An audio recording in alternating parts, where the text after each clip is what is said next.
Hello, my name is Charles Goldfarb, and I'm joined by my co-host Alexander Aleem for the AOA podcast, Lessons in Orthopedic Leadership.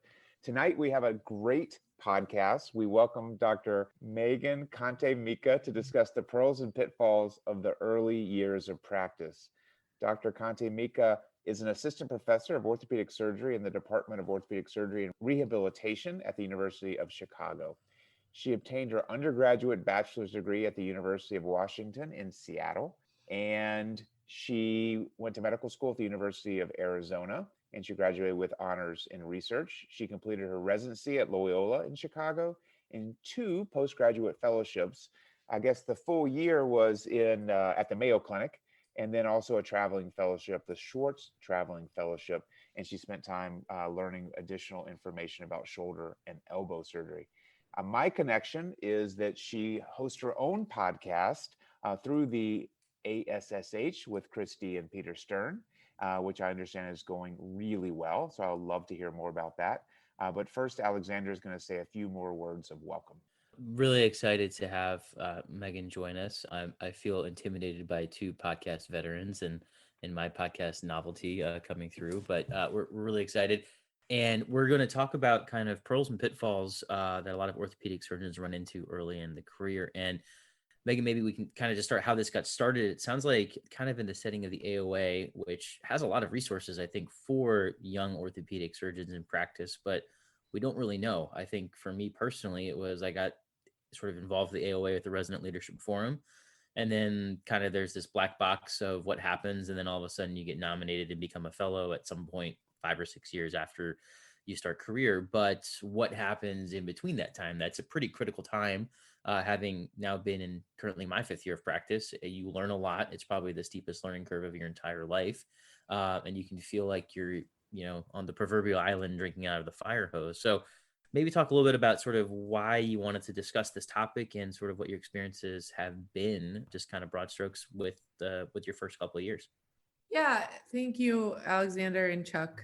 Thank you for having me here. This is very exciting. I listen to your podcast, so I may not listen to this one because I don't want to hear my own voice, but this topic arose because we were talking about mentorship for young surgeons in the first few years of their practice. And there's this model of just setting up somebody with another person and seeing if they can work it as mentors and mentee. And I think the problem of forcing that type of relationship on people is they may not fit. Maybe they aren't the best mentor-mentee relationship, and then it sets them up for failure. So I think what we need to understand is the needs of young surgeons. And now that I'm in my 6th year of practice, I'm starting to mentor people who are just out of fellowship. And they're running into issues that I ran into when I first started practice. And I was really alone. I thought that I was the only one going through these issues. Thought I was unique. And then all of a sudden I'm realizing I'm not that unique and that they're going through the same invention of the wheel that I went through. And what can we do to stop this reinventing of the wheel and help people through their first few years? Because it sounds like we're all running into the same issues and we don't even know it.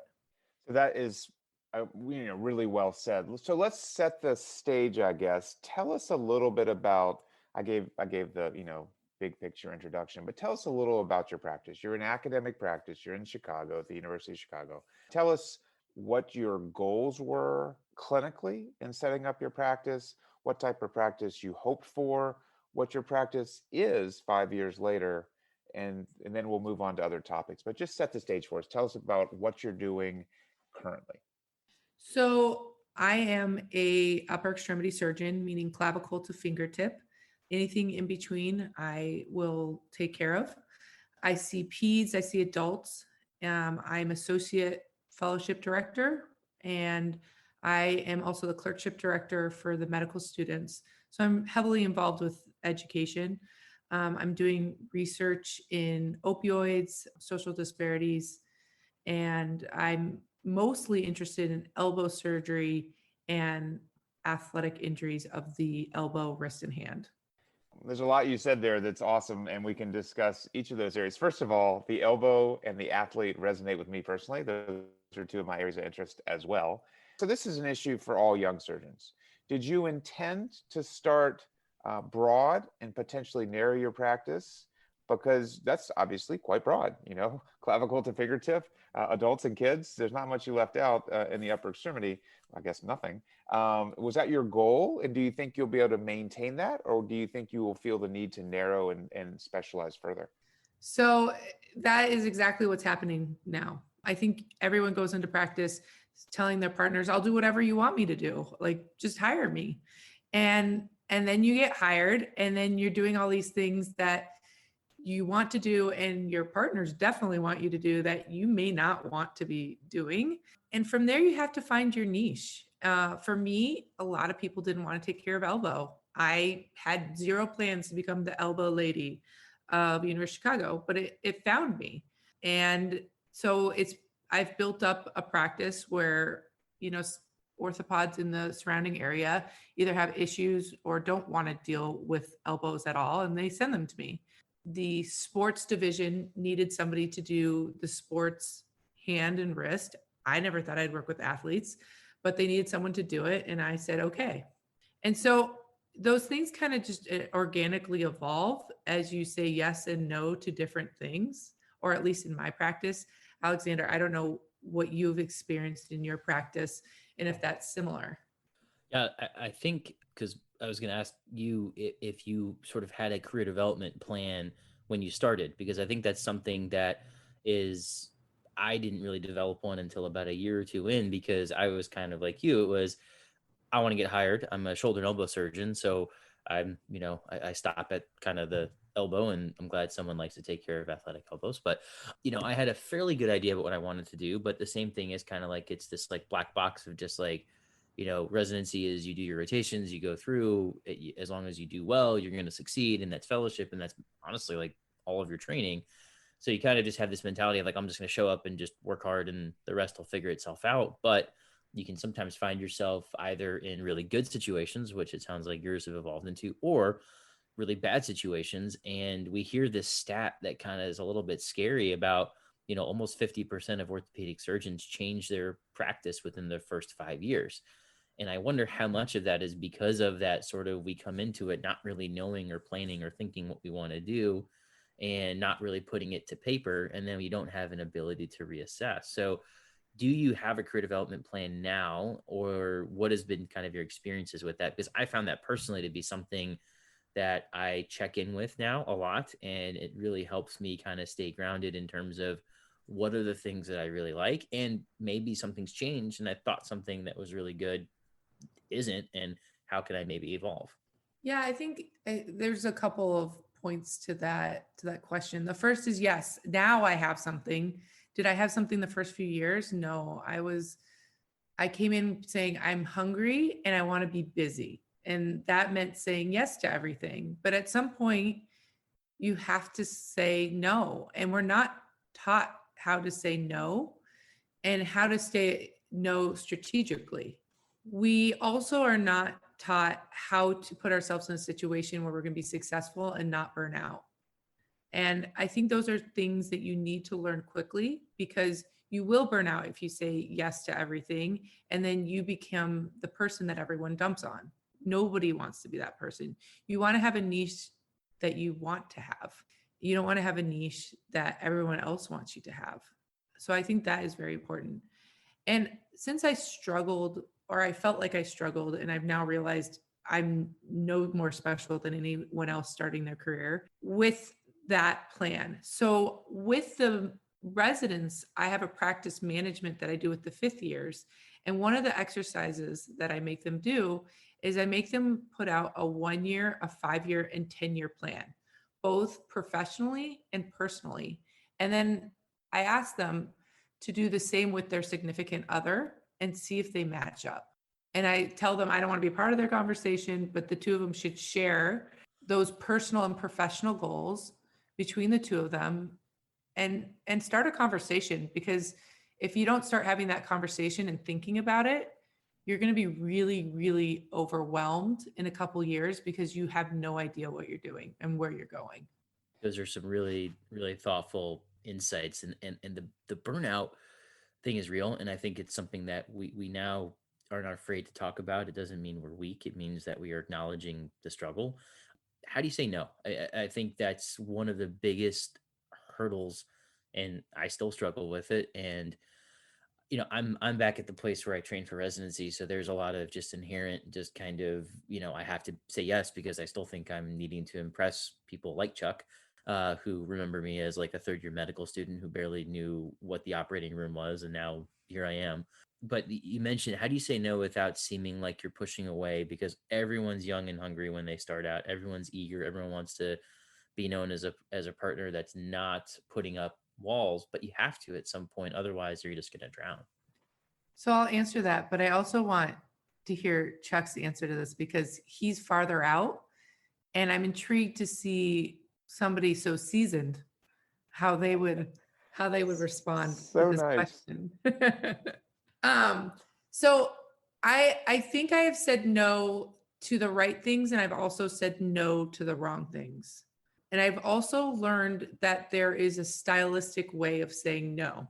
So earlier in your career, I think you have to think about the politics of you saying no and what the repercussions of that could be. So, for example, I had a partner who would send me a lot of stuff that person did not want to take care of. And I would take it and take care of it, even though I didn't want to take care of it either. And then something came in that one of my other partners would be better at. And so I said, I don't take care of this. You should talk to this other partner. And from that time on, he never sent another patient to me because I said no to him. And there was a way I could have handled it better. And that's where the stylistic points come in of how to handle saying no. Now I am a mom and I'm about to have my second child. So my responsibilities are very different. And I have less problems saying no to things that I am not going to be passionate about and I'm not going to do a good job about. I've asked by some people to take on some leadership roles that 2 years ago I would have loved to have, but now I do a bad job at it because I don't have the bandwidth. So in a couple of years, yeah, if they asked me, I would say yes. But right now, when I have a 20-month-old and in 6 weeks, I'm going to have a newborn, there's no way I could do it and be good. It's going to make me look bad. So you have to say no. But I say I can't do it now. And it's not because I don't want to. It's just I don't think I'm going to do a good job at it. In a couple of years, please circle back. That goes so much farther than just saying, no, not interested, or trying to turf it onto somebody else. Chuck? Great points. A lot has been said that I'm dying to comment on. First of all, thank you for calling me seasoned and not old, but I am so old that I'm going to shortly be getting my vaccine because I'm in the older age group, which, go figure, is that good or bad? Anyways, all right, first thing, how do you say no? So I learned the hard way. I think generationally, and I don't know if I'm in a different generation than you guys. I think I am. Yes, I see some head nods. You guys don't see those who are listening. We're silently nodding our heads just to not embarrass Chuck. So I'm in a different generation. That's fine. And I guess in the generation I feel like I grew up in, and I think it was pretty well accepted, you don't say no. Because as you start your practice, you're trying to make connections and learn as much as you can. And you just said yes. And that is a recipe for disaster, for sure. There are benefits. You meet people, you learn things, you may learn and be exposed to clinical things that you otherwise would not have been. Like Megan, I was exposed to the elbow because no one at my institution really wanted to take care of the adolescent elbow. And that's how I was exposed. And I said yes to that. And I thank goodness that I did 20 years later. And so there is power in saying yes, but it has to be on terms where, as we've heard, you can do a great job and you'll represent yourself and your institution well. It'll make you happy. Not everything has to make you happy, but you have to have job fulfillment. And so there's a lot to that, and all of us will approach it differently. I think a thoughtful no, if it's going to be no, has to be handled really tactfully. And there's sometimes just saying no is really tough, but in the end, it can be the right answer. And I would also say I love the concept. And, as medicine becomes more savvy with the connection to the business world and we learn from our peers in the business world, the whole concept of the 1, 5, and 10-year business or personal plan is incredible. It's absolutely the right thing to do. And seeing where you change priorities or lose your way is just incredibly valuable. I did not do that. And, there's also value in pursuing the opportunities that come your way without a rigid adherence to such a plan, but having some guiding principles and being aligned with your significant other absolutely has to be the starting point. So I think those are great pieces of advice. And then I'll turn it back to both of you with a question. In bigger practices, and I don't want to distinguish between academics and private practice, but in bigger practices, it's hard to stay broad, right? In smaller practices, you need to stay broad because you'll be asked to do more. The bigger your practice, the more likely that all those niches have been accounted for. So, Alexander, when you started at Washington University, it was already a pretty big practice. It's gotten bigger.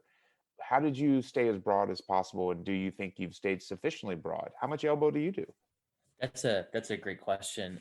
My situation was a bit unique in the fact that when I finished residency, we had 4 full-time shoulder and elbow surgeons, and then within about a month, we went down to 2 1/3 shoulder and elbow surgeons. So I came into a practice that was desperate for just a shoulder and elbow surgeon because of clinical volume needs. And so I came in and basically got handed like a full practice that was like, we need you just to offload these patients because my two more senior partners were basically running on red line. So I got thrown into a very busy clinical situation, which was great because you want to be busy clinically, but it actually kind of maybe prevented me from thinking about some of those other things in terms of how did I want to develop my research? How did I want to develop my educational plan? What administrative stuff did I want to get involved in? And so that's been something that I've had to really kind of circle back with. And I've been lucky enough to be kind of involved as the associate residency program director now, which has been a really, really great opportunity. And be also involved with some of the administrative work on our floor, which is kind of like near and dear to my heart because these are all like people that I used to remember as like resident and like kind of living in like the trenches and at Barnes Hospital. So I think it's hard to stay broad, especially at a place like that. And then, I got really pigeonholed really quickly into this is your practice because this is the need of your practice. So how do you then expand into that? And I think part of it is we're lucky enough to be in a big practice and I have great partners. So I'm able to collaborate with people like Chris D and do kind of these, we both see patients that have things that overlap. Let's scrub it in a case together. Let's think about something that we can do. Similarly, flaps with Dr. Brogan and Dr. Boyer, how can I do that? So I think being open with your partners and kind of saying, hey, can we maybe do this together and not getting pigeonholed is really important. I would ask, and maybe Megan, you kind of mentioned this, the circle back. No, now's not a good time, which I think is a great way of thinking about things because you have to be honest with yourself and the quality that you can provide for an opportunity. But there's that inner fear that, wow, this may not come back in 2 or 3 years when I'm ready for it. How do you rectify that? How do you kind of deal with that? Because that's for me personally is the biggest thing that kind of sits in the back of my head is this is great, but what in 5 years when I know I can probably do it better, is this going to be completely gone? Yeah, it's a great question. I think we all struggle with that. And I think that's why we have a hard time letting go because we don't want to miss an opportunity. But by saying yes, sometimes you do miss another opportunity. So saying no doesn't necessarily mean it's closed the door. It may have opened another one. One of the things that I think was invaluable of learning is the power of your partners. It's really easy, especially when you first start, of feeling really alone. You go from residency where you have, all these people who are in the same boat as you. You can commiserate in the resident room, who understands exactly your frustrations. You can joke and they get what you're talking about.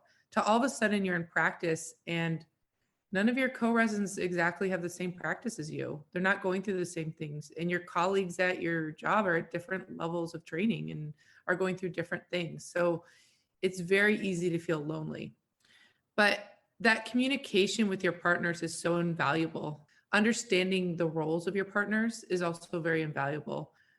When now we're expanding the upper extremity division, we have, one of my partners who does trauma and upper extremity. And I was scared when he came because he started taking all the, the proximal humerus fractures. And I used to be the proximal humerus lady, and everyone was sending them to me because nobody wanted to do them. And now I do none of them. Once in a while, they'll come in my clinic and I'll do them. And I'm, have a little bit of anxiety because I don't do them as often as I used to do them.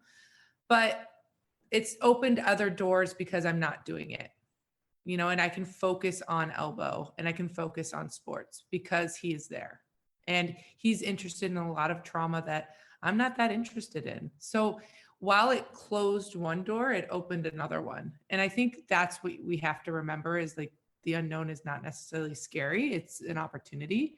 And now that I have a new junior partner who was trained at WashU, so thank you guys for doing a good job. And he wants to do brachial plexus and nerve and peds trauma, which is great because I don't want to do that.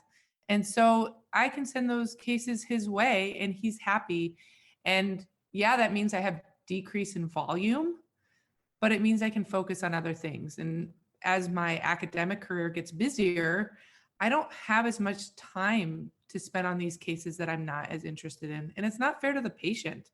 I rather send it to someone who's going to be happier. And I think that's the biggest thing to understand as a colleague, but also as a mentor, that you have to be a little bit selfless in making sure that you're helping other people's careers because you want them to be happy. You don't want them to leave, but it also, if they're happy, it should make you happy as well. So I think that's one of the things that we struggle with as orthopedic surgeons is no one's taught us how to be a mentee. Nobody's taught us how to be a mentor.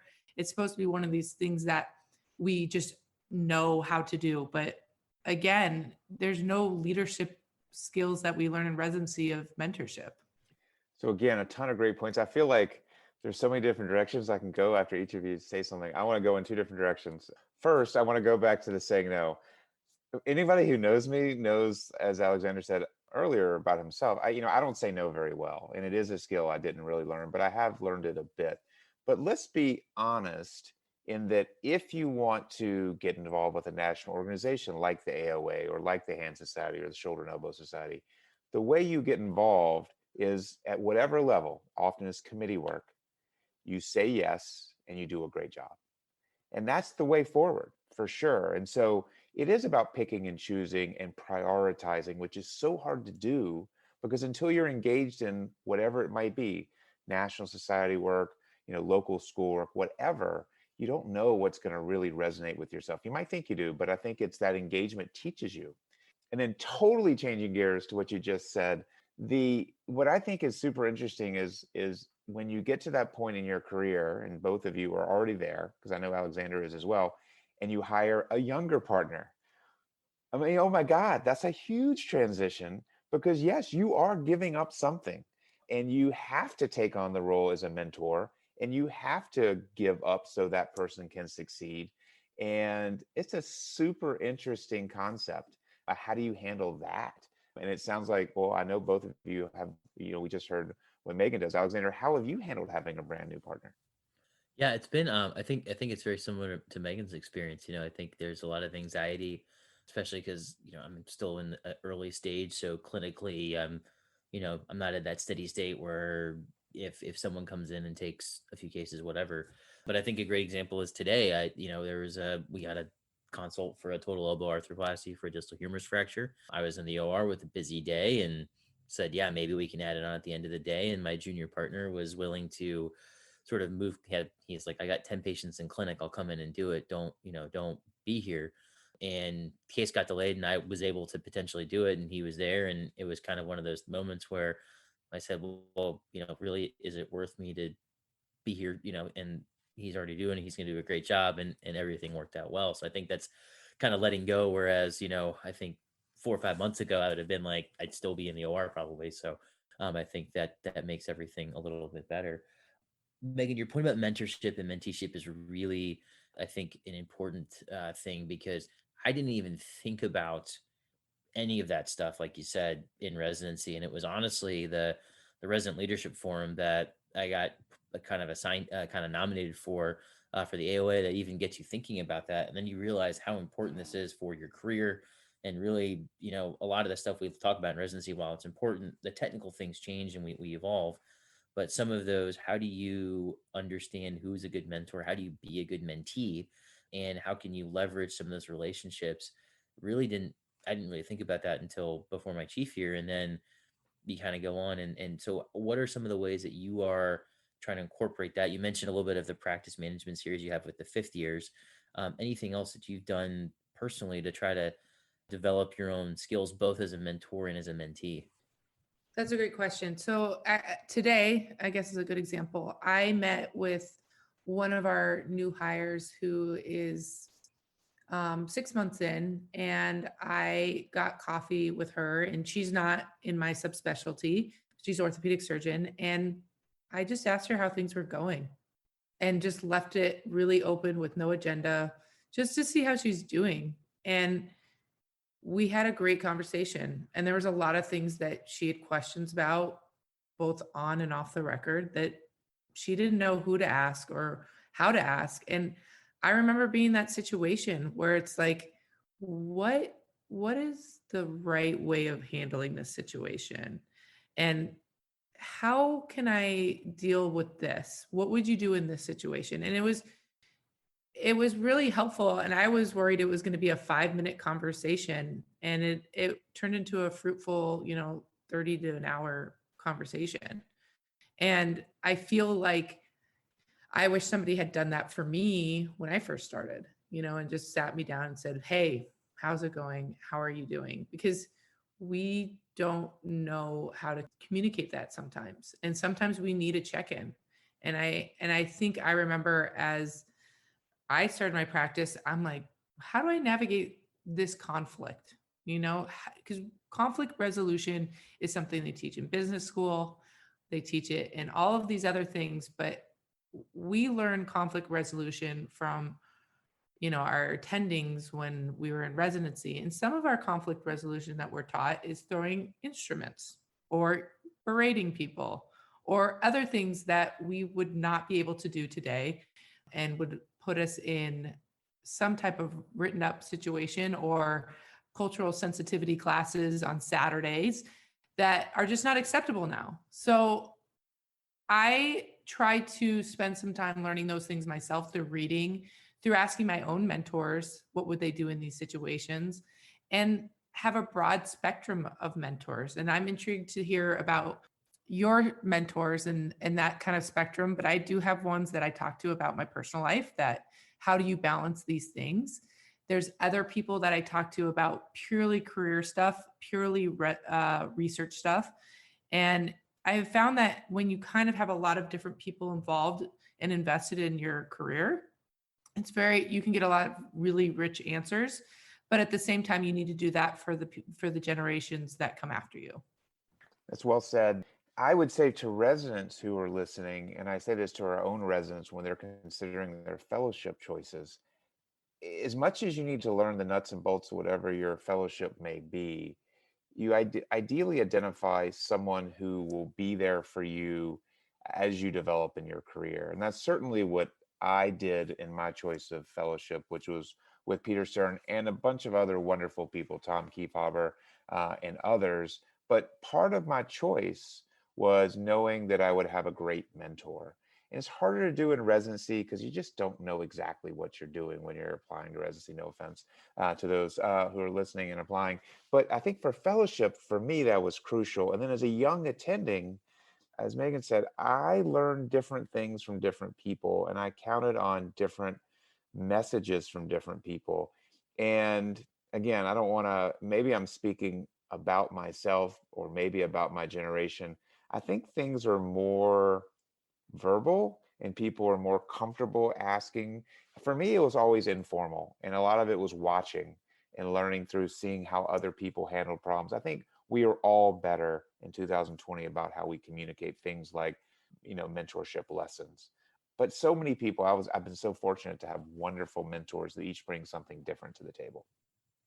Yeah, I'd agree. I think it's the more diverse your mentors are, I think the more information you can get and the better you can make yourself. And, within your subspecialty, within orthopedics, within medicine, or even outside of medicine, just getting life advice from various walks of life from people who may not necessarily have the exact same goals or experiences as you do, just to get a different perspective, I think is really helpful. The interesting thing for, and Megan, you mentioned it, is now you and I are kind of in this sort of middle transition period of we are not quite senior, but we're senior enough that we're starting to see junior people come in, and we tend to be sort of the more comfortable, natural kind of conversation, where those casual conversations like you had with one of your junior partners kind of come up more organically, and you still have your formal mentors that you kind of look at from your fellowship or whatever. And it's really, I think for me, it's interesting to see that kind of downstream and how that affects it. But then trying to stay engaged with your mentors as well, because how do you, and Chuck, maybe you can answer this, 20 plus years into practice, you still have mentors, obviously, and you still gain advice from people that you've learned from, but now you have a sea of people trying to do the same thing from you. So how do you kind of manage that kind of mentor ladder, I guess, in terms of, are you still really, do you see yourself as kind of mentor at the top of the mountain, or are you kind of going up and down both ways? Well, I have a lot to learn about being a mentor. I think I'm a good mentee. I think I learn a lot from others, but I have a ways to go. I could be better for sure. And I do think my first inclination is to, I guess it's like when you're on a sports team and different sports leaders have different styles. Some of them are verbose and some of them are lead by example. And I like to think I lead by example. Others may be rolling their eyes who know me. That's how I like to think. I do hope and try to put things in words sometimes. And certainly I like to answer questions, but it's a stylistic thing. And I do, at this point in my career, it's really nice to have people like Peter Stern and Richard Gelberman, especially to turn to when I have big picture questions about what my next steps might be or what to prioritize at this point, because it's all new to me too. I mean, being at this stage is all new. So yeah, it's always a learning process. You know what? That's what makes it fun. So I have a question for the two of you. I was doing a women in hand surgery symposium at the ASSH this year, and we were talking about the need for, mentorship. And I had asked people, just email me if you're interested. Maybe we'll get a program put together. And I got some emails from a few of our members that were just drowning. Like they had no one to talk to. And I was trying to put something together for a long-term project, but these people needed help right now and ended up just calling them and being like, let's chat. And they had no one to talk to. And I felt awful for them because they have partners, they have colleagues, but they aren't reaching out to them. And how do you find mentors? How are you successful? Because it's not being assigned somebody, because that's usually not effective. But how do you find someone to be your mentor? Well, sometimes it's easy. Some people project who they are very outwardly, not necessarily in a boasting way or in an over, sharing kind of way, but some people are just clearly mentors. But I think the opportunity that perhaps some of these people that reached out to you when they had the opportunity may have been missed, because I think many of us will serve as mentors if we're engaged. It may not be as natural for certain people to broadcast that they will be a mentor, and it may not be as easy for them. But if I were to approach someone in my practice, maybe a smaller practice, and say, I need some help, I have some questions, can we meet for coffee once a month and let me pick your brain? Maybe that works. I would never suggest it'll work in every occasion, but part of it is finding a fit. So even if you have the obvious mentor, that person may not be the right mentor for you, or may not be the right only mentor for you. And so, as we talked about earlier, I think it is finding what different people bring to the table. I completely agree. And I think it's as someone who personally doesn't ask for help openly a lot, that is definitely a concern that you may have. And I think as orthopedic surgeons, we are a little bit self-selective in that we are doers. We are, we like to think that we can overcome anything with our hard work and grit. And asking for help can be, or asking for mentorship can be sort of internally viewed as a sign of weakness. I don't need help. I can figure it out on my own. And I think that was one of the best lessons that I learned throughout sort of maybe kind of late residency, early fellowship, was that you can't do it on your own. You have to have help and you need to have a mentor. I got lucky when I came back to WashU that I was suggested to take part of a master's in clinical science program, in which a large portion of it was basically having to have a mentor. It is a research mentor, but having to have regular meetings with a mentor, having to document them, having to put them on both of our calendars. And turned out to be a great thing, because now we kind of do that outside of the research realm, and we check in every few months. And probably wouldn't have been something that I would have thought to have done, especially at a place where I, had some comfort level. And so I think it's understanding that you need to have those relationships. And it can be, like Chuck said, as simple as just identifying people. It can be as awkward as just walking into someone's office and say, "Hey, will you be my mentor?" And I think that's okay too. And I think I've known some people that have done that, and most people, I think, are willing to act as that mentor. I think you don't realize how, and you may not have the ability to see how your junior partners maybe are kind of struggling or drowning. But it's kind of an odd question sometimes, but I think it's a good one. And I've done that as well, is just said, "Hey, can I make you a mentor for this kind of thing? And I want to meet with you every 5 months so we can talk about just how my clinical practice is evolving. Am I on a trajectory to be involved with this society?" And that's worked out pretty well for me, but it's still an awkward start, I'd say, as someone who just doesn't like that too much. And I would say labeling that first conversation as asking for a mentor might feel like the right thing to do, and it might be the right thing in some situations, but I don't think you have to label it to start. I think you can go ask for advice or career direction or help on a case and let it evolve to talk beyond a case. I think there's different strategies, and I think labeling it a mentor-mentee relationship can be intimidating for some, and it might be easier for some not to go there to start. I want to talk more about burnout and this mentorship thing, but I feel like there needs to be some cheesy music that comes on, and I'm going to do a couple of comments from our sponsor.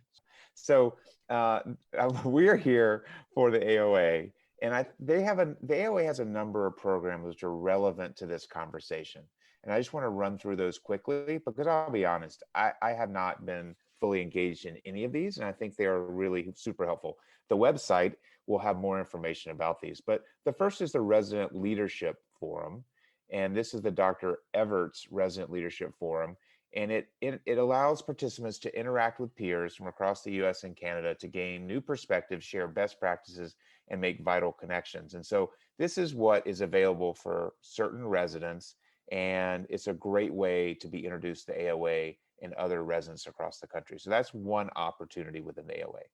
The second opportunity is the Emerging Leaders Program, and this is meant for chief residents, PGY5s, up through your 13th year of practice. So this would be for most before you are a member of the AOA, and it helps bridge the gap between the Resident Leadership Forum until AOA membership. And so this kind of some of the stuff we're talking about, but maybe not everything that's necessary. The Emerging Leaders Forum is similar to the Resident Leadership Forum, but for members of the Emerging Leaders Program, as this is an annual gathering to discuss leadership skills in particular. There's the Leadership Institute, which is, to my understanding, a more formal, deeper dive into a topic. And then finally, I want to mention the Transition to Practice modules. So this is on the AOA website.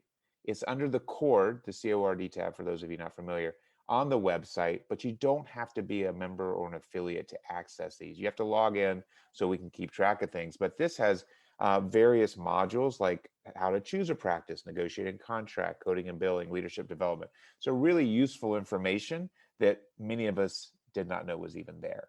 But there's a lot of opportunities, and we want to help that transition from residency to fellowship to young member to seasoned member, because the AOA is more than just being about the seasoned orthopedic surgeon. All right, I blabbered on too long. Now we get the cheesy music, and we're going back to Megan. So I think something you brought up about burnout. I think burnout is really important to talk about. I know that everyone thinks that the millennials are soft and that we just can't handle it and we just burn out because we can't deal with it.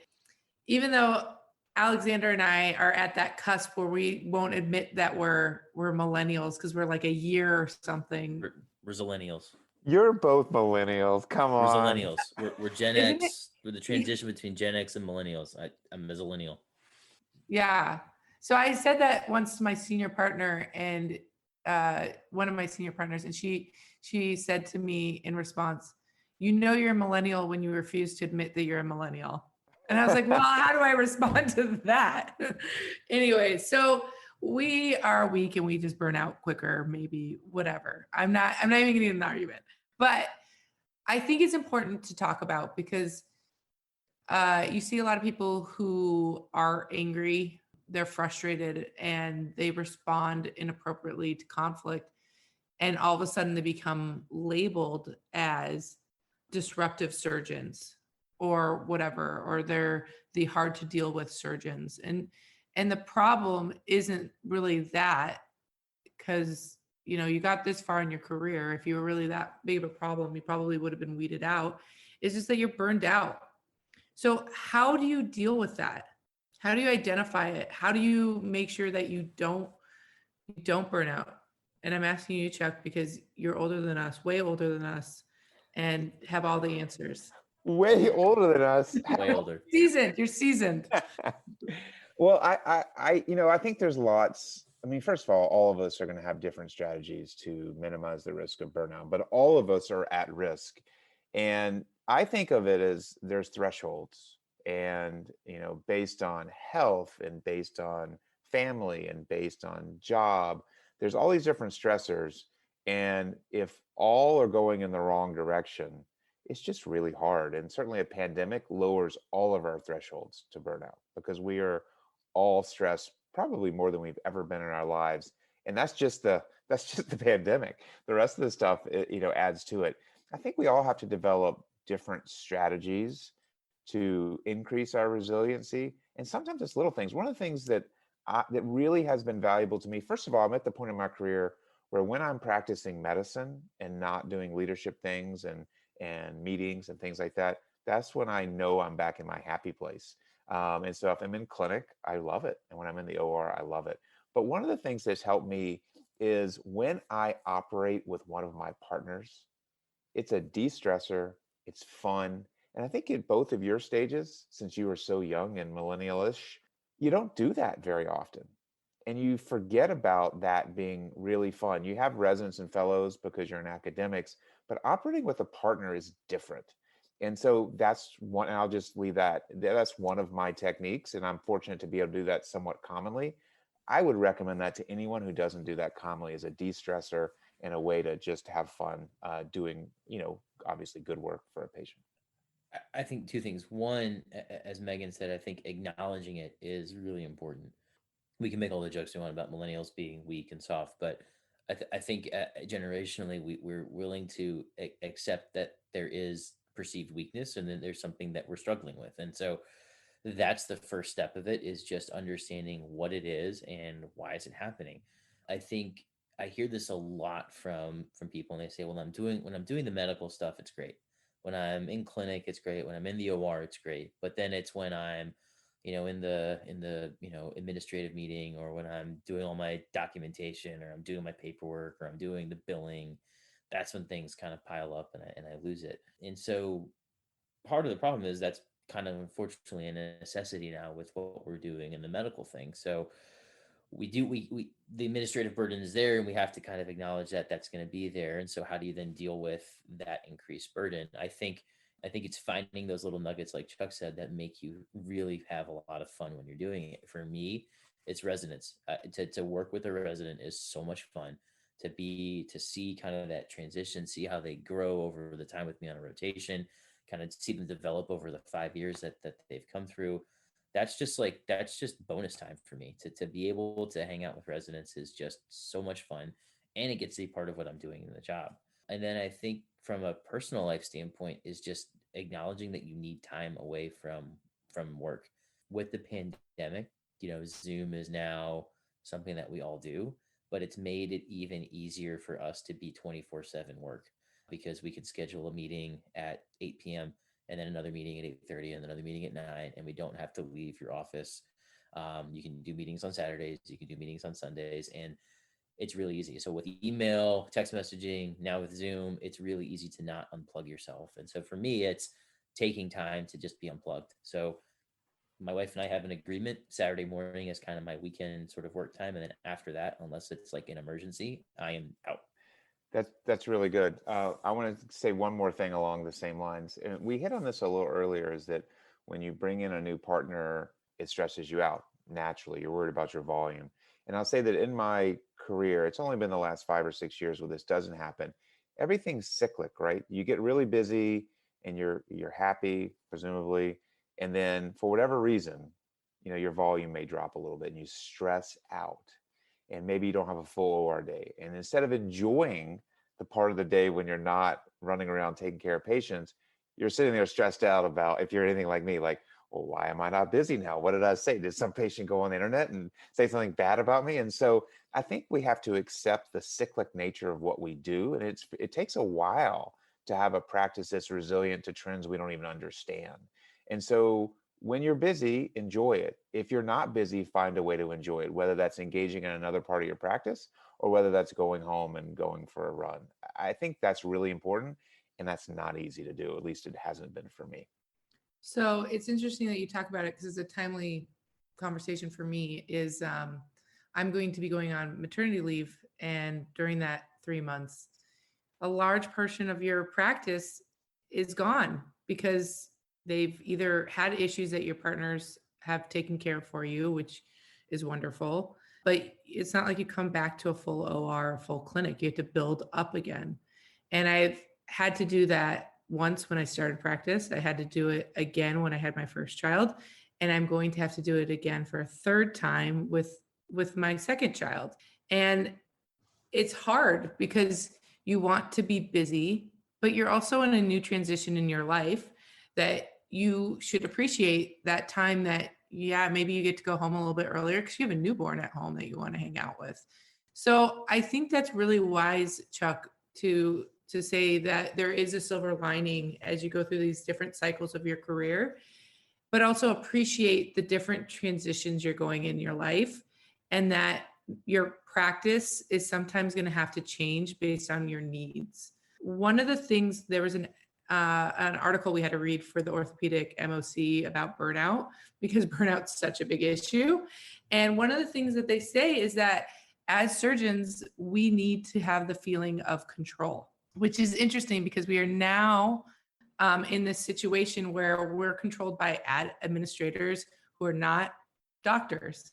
And how do you get that control of your practice when they're telling you to look at an Excel spreadsheet or some graph, and that's telling you what you need to be doing with your practice instead of, the outcomes of your surgery? Or they're talking about Press-Ganey scores, and you're like, well, that's not really correlating with my happiness in my practice. So how do you get that control of your practice and still be happy and still make your administration happy? If you can answer that, you've answered the key to success of all orthopedic practices. Okay, go. The loss of control is what we all fear. And I think, unfortunately, in many of our practices, we don't have the control that we used to. We are worried about declining reimbursements.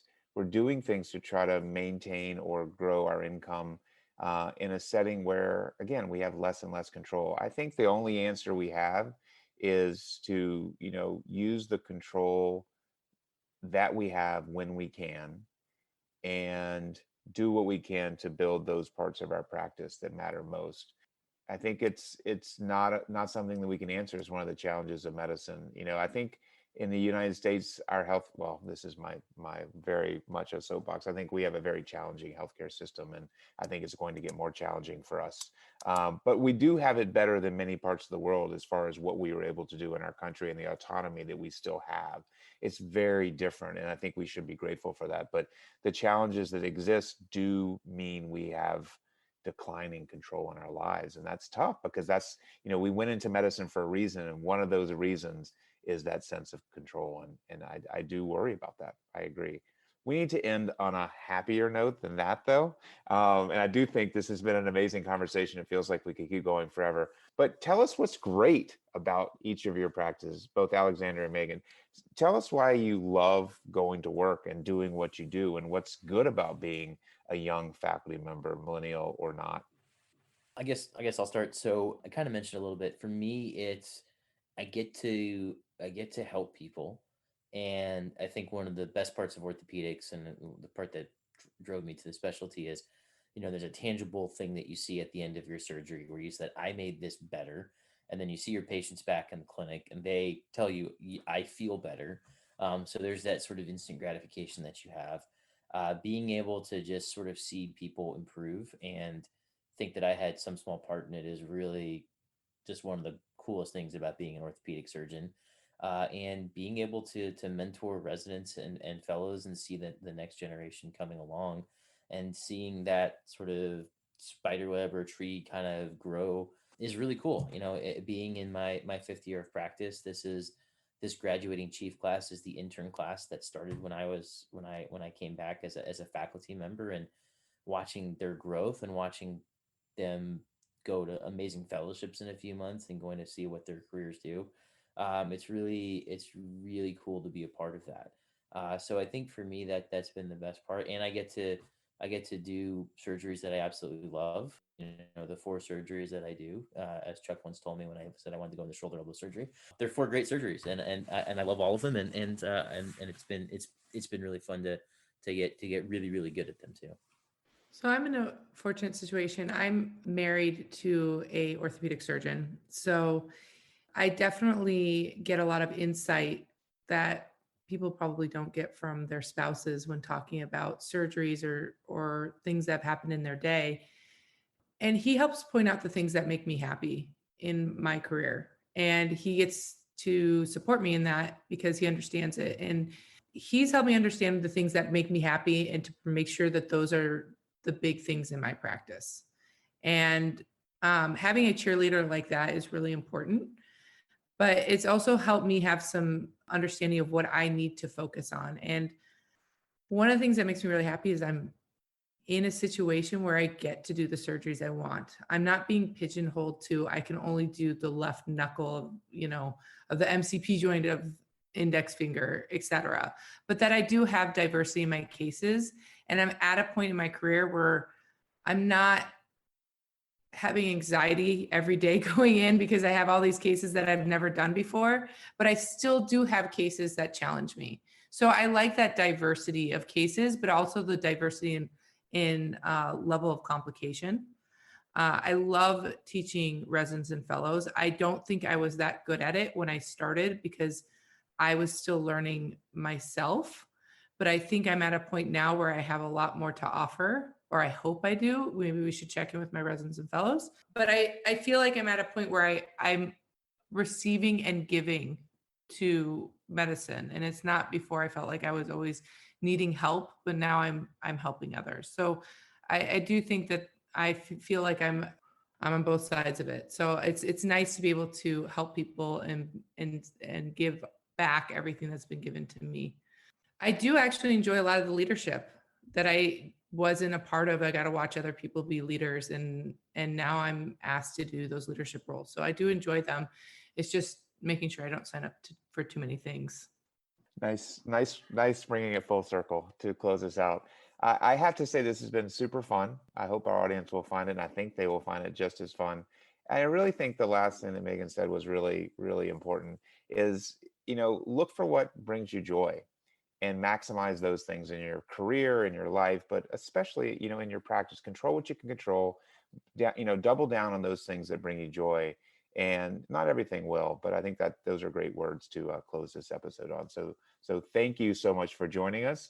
Good luck with your new arrival, and have fun with it. Thanks, Chucks and Alexander, for having me on. This has been really, really fun. Thanks a ton for joining us, and best of luck. Congratulations, and hope everything goes smoothly.